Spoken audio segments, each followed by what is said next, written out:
Assalamualaikum warahmatullahi wabarakatuh. Selamat pagi, siang, sore dan malam buat sobat pecinta horor. Bagaimana kabar kalian hari ini? Semoga senantiasa sehat selalu ya. Seperti biasa, Karam Kali Aja Seram akan selalu menghibur kalian dengan cerita-cerita seram, horor, dan menegangkan. Siapkan cemilan, pakai handsfree, dan matikan lampu. Jangan lupa subrek ya. Terima kasih.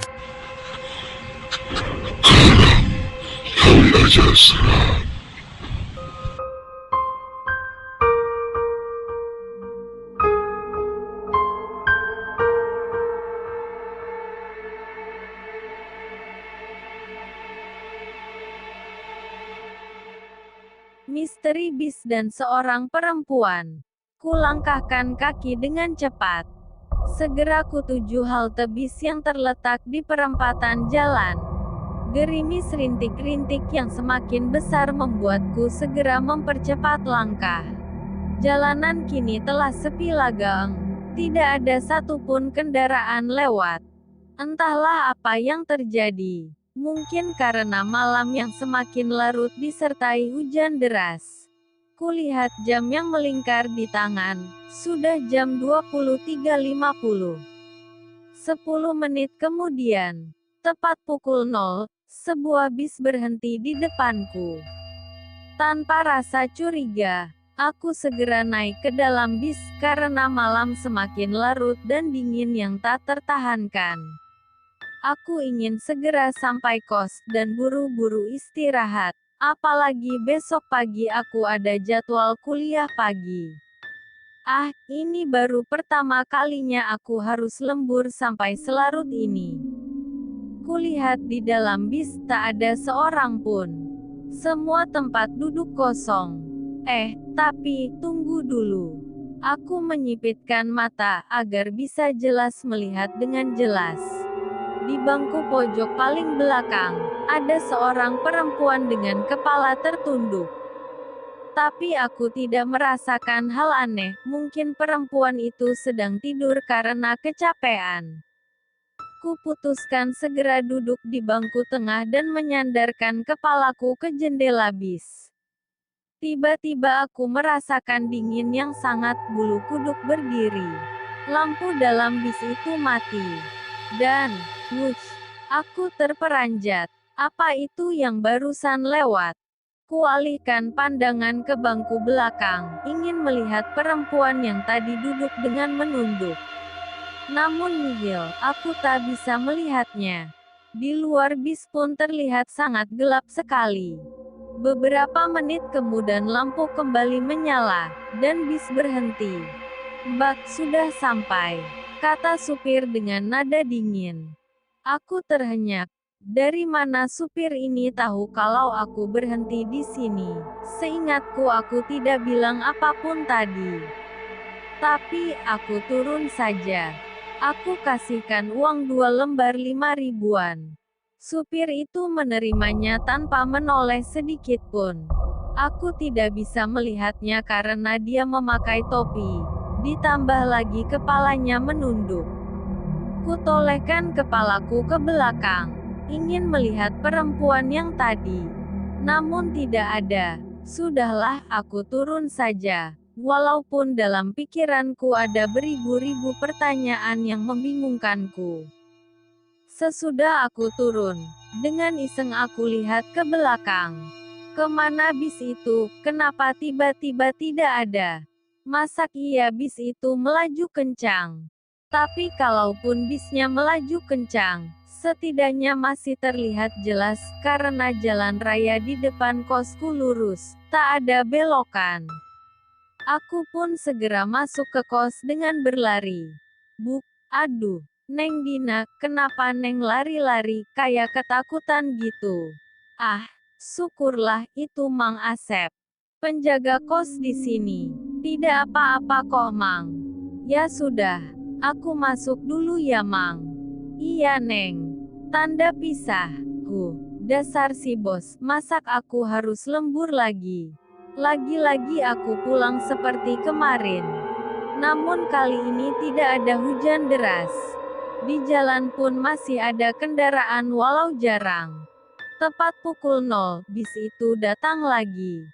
Sebenarnya aku tidak mau naik bis ini lagi. Takut kejadian kemarin terulang lagi. Tapi apa daya, malam sudah sangat larut. Aku hanya bisa pasrah. Lagi-lagi lampunya mati, dan ketakutanku terjadi. Wus! Aku hanya menutup mata, dan bus itu berhenti. Aku segera turun, dan berlari menuju kos. Segera kurebahkan badan yang sangat lelah ini di kasur kamarku. Baru saja terlelap dalam nikmatnya tidur, tiba-tiba terdengar suara perempuan menangis di ruang bawah. Seketika juga aku penasaran sekaligus merinding. Jantungku berdegup lebih kencang. Suara siapa itu? Kenapa menggangguku di tengah malam ini? Kulihat jam di dinding kamar. Jam 1. Apa aku harus mengeceknya ke ruang bawah itu? Tapi, Mang Asep melarangku membuka ruang bawah. Sebenarnya apa yang terjadi? Ku ketuk pintu Lisa di sebelah kamarku. Karena tak ada jawaban, langsung saja membuka pintunya. Ku bangunkan Lisa yang tertidur pulas dengan menggoncangkan tubuhnya. Lisa bangun dan mengucek-ngucek matanya. Ada apa sih, Din? Ngantuk tahu. Lis, kamu dengar suara cewek nangis gak? Lisa pun terdiam dan menajamkan kupingnya. Ah, kamu itu berhalusinasi aja. Gak ada gitu. Udah ah, aku mau tidur. Ngantuk, Lis, aku tidur di sini ya. Lisa hanya menarik selimutnya dan meneruskan tidur. Aku ikut berbaring di sebelah Lisa. Suara tangisan itu terdengar lagi. Tapi aku tak mempedulikannya. Lebih baik aku pejamkan mata saja. Ini adalah hari ketujuh aku disuruh lembur lagi sama si bos. Sebenarnya aku enggan, tapi karena kepepet akhirnya aku iyakan saja. Setelah pulang, aku telepon Lisa. Ku suruh dia menjemputku. Aku tak mau lagi naik bis aneh itu. Bagiku itu adalah hal misteri yang benar-benar membuatku bisa-bisa mati berdiri. Segera ku telepon Lisa. Tak diangkat. Ku coba beberapa kali. Ah, kenapa dia tak mengangkatnya? Padahal tadi dia berjanji mau menjemputku pulang. Ku telepon Riri, teman sekos juga. Tidak aktif. Kenapa dengan orang-orang ini? Bis itu berhenti lagi di depanku. Apa yang harus ku perbuat? Aku sangat bingung. Tiba-tiba pintu bis terbuka. Di balik pintu itu ada seorang perempuan cantik dan tersenyum padaku. Ia melambaikan tangannya, menyuruhku agar segera masuk. Dan entah kenapa, aku menuruti perintah dia. Aku pun segera naik. Dia duduk di sebelahku. Namun tak lama kemudian, aku merasa hawa sekitar sangat dingin, sampai menusuk tulang. Bulu kudukku ikut berdiri, merinding. Perempuan di sebelahku tiba-tiba menangis pilu. Aku teringat dengan kejadian aneh di kos, karena suaranya sama persis. Aku menoleh dengan perlahan untuk memastikan apakah perempuan ini benar-benar orang, atau, Aku terlonjak kaget saat dia melihatku tajam. Dia menangis darah, wajahnya sangat pucat. Aku berlari menuju supir, dan meminta untuk berhenti. Tapi anehnya, supir itu seperti tidak mendengar suaraku. Padahal aku sudah berteriak minta berhenti.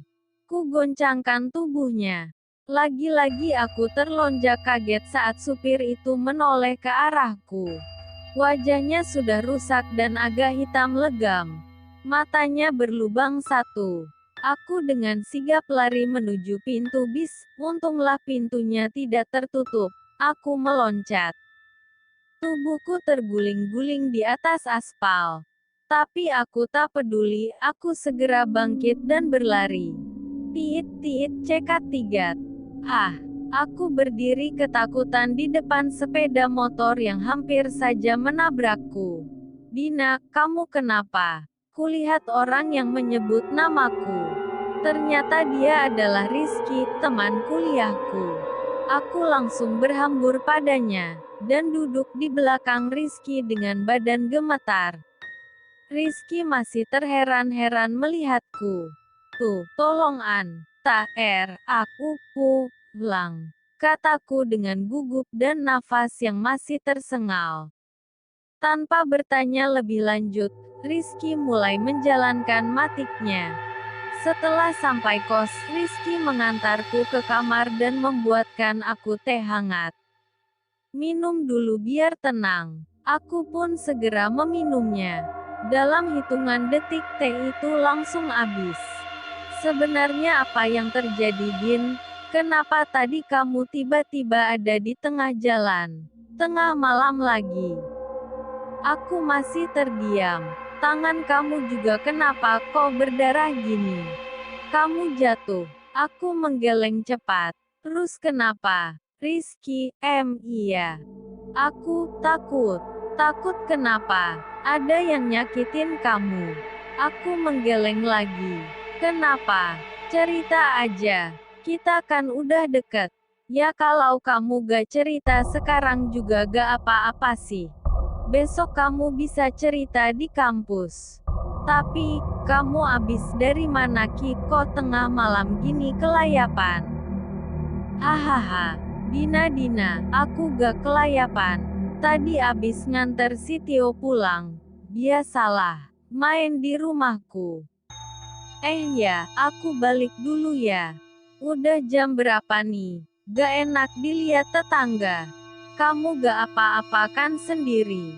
Iya gak apa-apa. Makasih ya udah mau antar pulang. Lagian udah ada Lisa sama Riri kok. Iya udah deh, syukur kalau ada temennya. Aku pulang dulu ya. Sampai ketemu di kampus. Assalamualaikum. Waalaikumsalam. Rizky meninggalkanku. Aku segera beranjak ke kamar sebelah. Menemui Lisa. Ku buka pintunya tanpa ku ketuk. Namun, tiba-tiba bau amis menggelitik hidungku. Ada yang memegang bahuku. Ku tepis tangan itu. Din, ada apa? Kenapa kamu teriak? Rizky, Kak, kamu belum pulang. Tadi aku dengar kamu teriak, makanya aku balik. Aku menunjuk telunjukku ke dalam kamar Lisa. Kulihat wajah Rizky menjadi pucat. Aku telepon polisi. Kak, kamu tenang ya Din. Aku hanya bisa menangis pasrah. Tiba-tiba ku teringat Riri. Di mana dia? Aku segera ke kamarnya.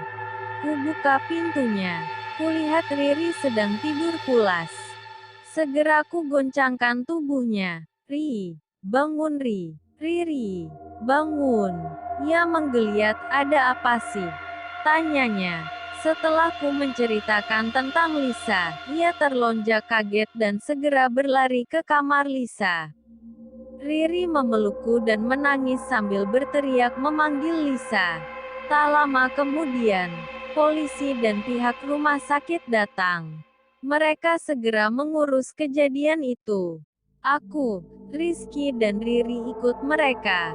Aku masih terdiam di depan makamnya Lisa. Rizky mencoba menghiburku. Sedangkan Riri, kata Mang Asep, pulang ke rumahnya sendiri di Jakarta. Mungkin dia masih sok melihat keadaan Lisa yang terbunuh. Hal inilah yang membuatku penasaran. Siapa yang tega membunuh temanku? Rizky mengajakku pulang. Ku tinggalkan Lisa sendirian di dalam tanah yang menggunduk. Ketika di gerbang, entah ada kekuatan apa tiba-tiba aku ingin menolehkan pandanganku ke dalam makam. Kulihat di sana ada Lisa sedang duduk dan tersenyum padaku. Ku balaskan senyumku padanya. Dia pun menghilang. Aku segera pulang diantar Rizky. Di kos hari ini sangat sepi.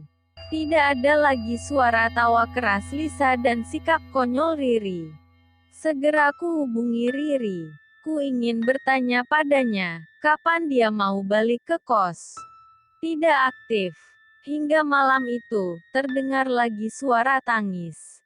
Ah, cukup. Aku sudah bosan dengan suara tangisan itu. Ku beranikan diri untuk melihat ke ruang bawah, dekat gudang. Meskipun agak merinding, tapi apa boleh buat. Ku buka pintu perlahan-lahan. Tidak dikunci. Kulihat ruangan itu. Bau busuk menyeruak di hidungku. Ya ampun. Perempuan itu, yang ada di bis kemarin. Perempuan itu menoleh padaku. Rasa dingin menyelimutiku. Tentu saja dengan bulu kuduk yang berdiri. Gelek. Dengan susah aku menelan ludah. Pahit. Perempuan itu mendekat kepadaku. Aku hanya bisa diam. Rasanya kaki ini berat untuk melangkah. Kututup wajahku dengan kedua tanganku. Tok tok tok. Sepertinya ada suara ketukan pintu. Kuturunkan tanganku dan kubuka mataku dengan perlahan-lahan. Perempuan itu sudah tidak ada. Kemudian terdengar suara lirih. Kamu harus pergi dari sini. Orang itu menuju ke sini. Aku tak mengerti apa maksudnya. Siapa orang itu? Siapa yang mau datang ke sini? Tok tok tok. Terdengar lagi suara ketukan pintu. Aku segera menuju ke depan. Ku buka pintu. Maaf Neng Dina, ada yang ketinggalan. Oh, Mang Asep. Ketinggalan. Apanya yang ketinggalan? Kunci Neng. Dekat ruang bawah. Bisa tolong diambilin gak? Oh ya sudah. Segera ku kembali ke tempat tadi. Tapi kemudian suara itu terdengar lagi. Cepat pergi dari sini. Cepat pergi dari sini. Tiba-tiba Mang Asep datang menghampiriku dengan membawa pisau mengkilat di tangannya. Raut wajahnya telah berbeda. Agak menyeramkan dan seolah-olah dia benci melihatku. Aku sudah bilang, jangan pernah membuka ruang bawah. Kenapa kamu masih saja membukanya? Hah? Katanya sambil mengangkat tangannya yang sedang memegang pisau. Tapi, aku penasaran Mang. Ada suara tangisan. Kataku sambil melangkah mundur karena ketakutan. Ia tidak menjawab, ayunan pisaunya lah yang menjawab pembicaraanku barusan. Aku segera membalikkan badan dan berlari menuju pintu depan, hendak keluar. Ah, sial, terkunci. Mau kemana kamu? Hah? Aku melihat ke belakang. Dia tersenyum menakutkan. Mang Asep kenapa mau membunuh saya? Apa jangan-jangan Mang Asep juga yang telah membunuh Lisa? Hahaha, dasar bodoh. Tentu saja aku yang telah membunuh Lisa. Kamu kira perampok yang membunuhnya? Katanya dengan garang. Kenapa Mang Asep ngelakuin itu semua? Apa salahku, apa salah Lisa? Kenapa Mang Asep tega? Ah, sudah diam. Banyak omong kamu mah. Mataku melihat ada payung di sebelah pintu. Segera ku ambil dan kupukulkan ke tangan dan kepalanya. Pisau yang dipegangnya terjatuh. Kurang ajar. Ini kesempatanku untuk lari. Saat dia mengambil pisaunya di bawah kursi. Segera ku tutup dan mengunci pintu kamarku. Kenapa aku mencium bau aneh? Segera ku putarkan pandanganku melihat sekeliling kamar. Tapi ternyata ini bukan kamarku, ini kamar Riri. Mataku melihat ada darah yang berceceran dari kasur sampai ke lemari. Ku buka pintu lemari. Ah, Riri, aku terduduk dan tergolek lemas di lantai. Tubuh Riri terbujur kaku di dalam lemari dengan pisau yang menancap di perutnya. Tok tok tok.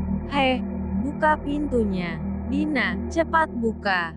Aku segera bangkit dengan keadaan bingung. Kurai handphone Riri yang tergeletak di meja. Ku nyalakan dan segera ku pencet nomor Rizky. Assalamualaikum, halo. Halo, Rizky, ini aku, Dina. Iya, ada apa Din? Tolong aku Ki. Aku takut aku mau dibunuh. Apa? Sekarang kamu di mana? Aku di kos, di kamar Riri. Tolong aku Ki. Oke, kamu tenang ya, aku segera ke situ sama polisi. Brak pintu terbuka. Hahaha, mau lari kemana kamu Dina? Sementara di seberang telepon, Rizky masih berbicara. Halo, Dina. Segera ku lempar buku-buku Riri ke arah Mang Asep. Mang Asep kelimpungan. Dan tepat saat aku melempar penggaris patah, ujung penggaris itu menusuk matanya. Arggh, teriaknya. Segera aku berlari lewat jendela yang telah kupecahkan. Kres. Aduh, tanganku tergores pecahan kaca dan mengeluarkan darah segar. Aku tak menyangka, Mang Asep masih kuat mengejarku. Aku berlari menuju pagar. Ternyata pagarnya juga sudah dikunci. Ku obrak-obrak pagarnya. Tiba-tiba aku merasakan ada tubuh yang menyatu dengan tubuhku. Aku merasa lebih kuat dari sebelumnya. Mataku merah menyala.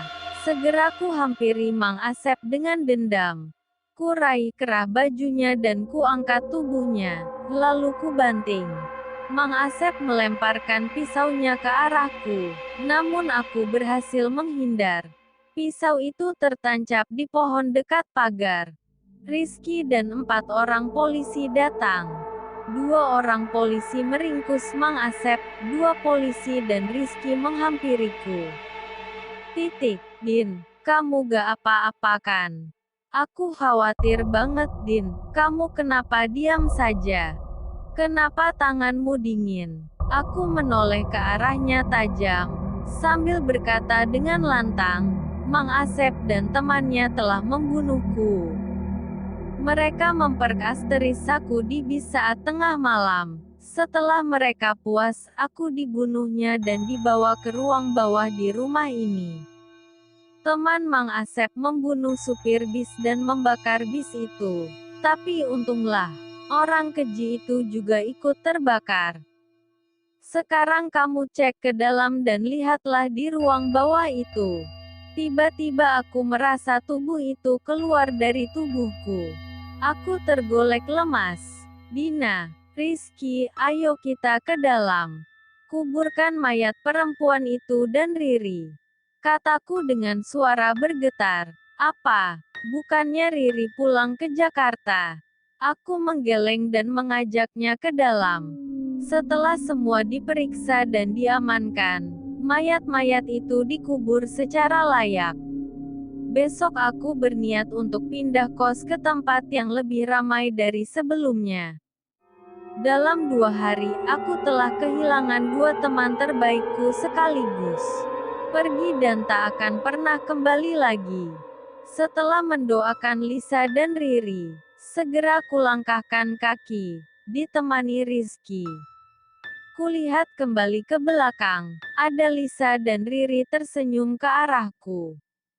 Semoga kalian tenang di sana. Aku kan selalu mendoakan kalian teman.